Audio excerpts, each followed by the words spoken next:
My name is Tanya Kalmanovitch, and I'm working on a new project, a documentary play with music called the Tar Sands Songbook. For most of my life, if someone asked me where I was from, I didn't have an easy answer. Fort McMurray wasn't on the map.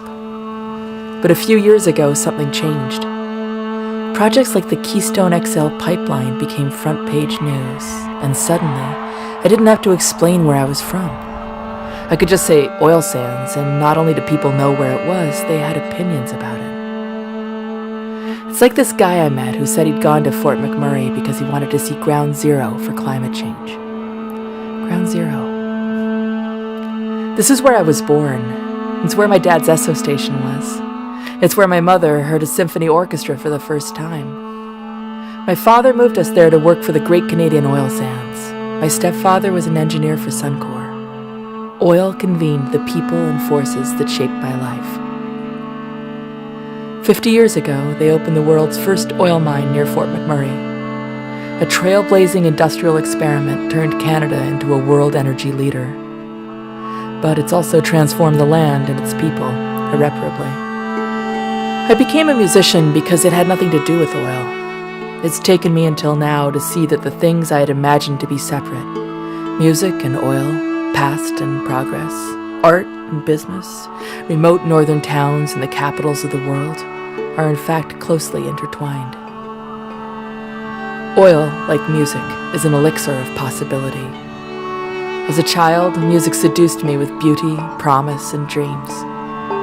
Oil, as it turns out, is not so different. There are many things we can't change. But one thing we can change is the story we tell about ourselves. So last year, I went back to Fort McMurray for the first time since I was a child. And further north to Fort Chipewyan, a small community downstream from the mining operations. I interviewed engineers, indigenous activists, heavy equipment operators, elders, scientists, and members of my own family. Their stories, and mine, are the heart of the Tar Sands Songbook. It's a documentary play with music about how we remember our life before oil and how we imagine our life after oil. We might spend a minute or two on a news article or a few seconds on a soundbite. But in a theater, audiences gather to wrestle collectively with complex issues, and they're doing it together in real time. For this piece, I've written songs with sparrows, propane cannons, and pipelines. I hear like rubble. Sounds like Mordor. And I've also been searching for other notes. Not just notes of fear, but the notes of joy and resilience.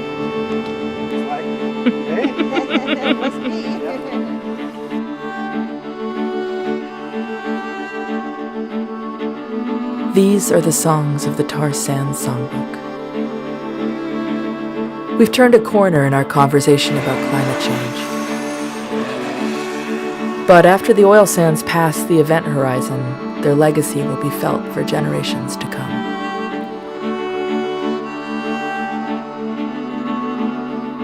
This project offers an opening. Knowing about oil and the urgency of climate change is different from entering into these issues imaginatively. I'm hoping to offer people a way to explore their relationships to energy, the choices they make, and the possibilities for the future.